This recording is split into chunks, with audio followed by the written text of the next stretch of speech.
গত 16 ডিসেম্বর মাননীয় প্রধান উপদেষ্টা জাতির উদ্দেশ্যে দেয়া ভাষণে প্রবাসী বাংলাদেশিদের ভোটের ব্যাপারে সুনির্দিষ্টভাবে কিছু বক্তব্য তুলে ধরেছেন। তার মধ্যে যেমন ছিল, উনি বলেছেন যে এবারে আমরা প্রবাসী বাংলাদেশিদের ভোট নিশ্চিত করতে চাই, এবার আশ্বাস নয় আমরা বাস্তবায়ন করতে চাই, এবং তিনি এটাও বলেছেন যে আমাদেরকে একটি নির্ভরযোগ্য ব্যবস্থা উদ্ভাবন করতে হবে।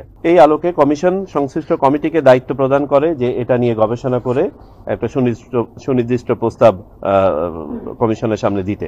আমরা 34টি দেশের 44টি মিশন অফিস থেকে ফিডব্যাকে মূলত 3টি জিনিস জানতে চেয়েছিলাম। ওই সকল এলাকায় প্রবাসী বাংলাদেশিদের সংখ্যা, ওই সমস্ত দেশে বা এলাকায় অপরাপর দেশ তাদের প্রবাসী নাগরিকদের জন্য কি ধরনের ভোট ব্যবস্থাপনা আয়োজন করে থাকেন, এবং সংশ্লিষ্ট মিশন অফিসের সুপারিশ বাংলাদেশি ভোটারদের ভোট প্রদানের ব্যাপারে। আমরা এখানে বিভিন্ন ধরনের সুপারিশ পেয়েছি। তার মধ্যে কেউ কেউ সশরীরে ভোটের ব্যাপারে মত দিয়েছেন, কেউ কেউ অনলাইন ভোটের ব্যাপারে মত দিয়েছেন, কেউ কেউ হাইব্রিড কোনো একটা সিস্টেমের কথা বলেছেন, পোস্টাল ব্যালটের ব্যাপারে কেউ কেউ বলেছেন, বাবার এটাও বলেছেন যে পোস্টাল ব্যালট বর্তমানে কার্যকরী নয়। সেটা আমি পরে বলছি কেন এটা কার্যকরী নয়। পোস্টাল ব্যালট করতে হলে এখানে একটা হাইব্রিড ম্যানেজমেন্ট করতে হবে। আমরা বাংলাদেশ ডাক বিভাগের সাথে আলোচনা করে বোঝার চেষ্টা করেছি যে আমাদের পোস্টাল টাইমিংটা কীরকম প্রয়োজন হবে।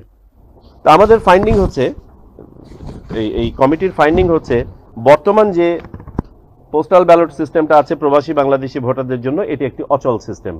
যে কারণে আমরা গত দ্বাদশ জাতীয় সংসদ নির্বাচনেও দেখেছি একটি ভোটও এখানে কাস্ট হয় নাই বিদেশ থেকে। পোস্টাল ব্যালটে যদি বিদেশ থেকে ভোট দিতে হয়, আমরা হিসাব করে দেখেছি সর্বনিম্ন 24 দিন থেকে প্রায় 35 দিন 40 দিন পর্যন্ত লাগে। সো এখানেই বোঝা যাচ্ছে যে এটা কোনো কার্যকরী পদ্ধতি নয়, যে কারণে এটা চলবে না, এবং এটার একটা বিকল্প আমাদের খুঁজে বের করতে হবে। কমিটি 3টি পদ্ধতি সাজেস্ট করেছে।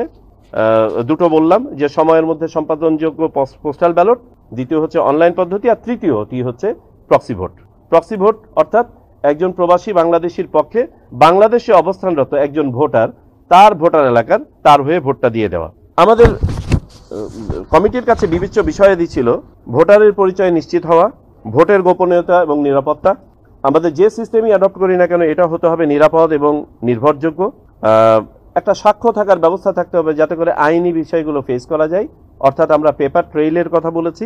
যে সময় পাওয়া যাবে ভোট গ্রহণের জন্য, সেই সময়ের মধ্যে সম্পাদনযোগ্য একটি পদ্ধতি, এটি একটি সাশ্রয়ী পদ্ধতি হতে হবে, এবং সর্বোপরি সার্বজনীন পদ্ধতি হতে হবে, যাতে করে বিদেশে বসবাসরত সকল ধরনের প্রবাসী Bangladeshi irrespective of their level of education যেন এটা সহজে ভোটটা দিতে পারে। যদি সত্যিকার অর্থে আমাদের প্রত্যাশা পূরণ করতে হয়, এবং মাননীয় প্রধান উপদেষ্টাও যেটা বলেছেন, সেইভাবে যদি আমরা প্রবাসীদের প্রত্যাশাটাও যদি আমরা পূরণ করতে চাই, তাহলে আমাদেরকে প্রক্সি ভোটিংয়ে যেতে হবে।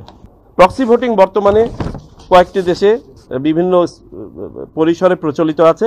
তার মধ্যে ইংল্যান্ড এবং অস্ট্রেলিয়া অন্যতম, আর ভারতে শুধুমাত্র সশস্ত্র বাহিনীর সদস্যদের জন্য এটা প্রচলিত আছে।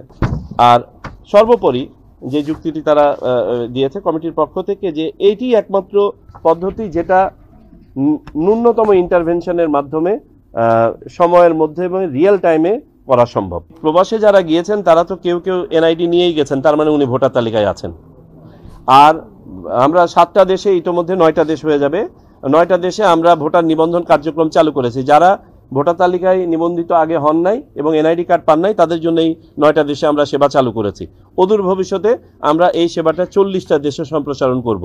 সুতরাং যারা অতীতে নিবন্ধন করেন নাই বা এখনো নিবন্ধিত হতে পারেন নাই, এদের কতটুক আপনার আগামী নির্বাচনের আগে শেষ করতে পারবো আমরা ঠিক জানি না।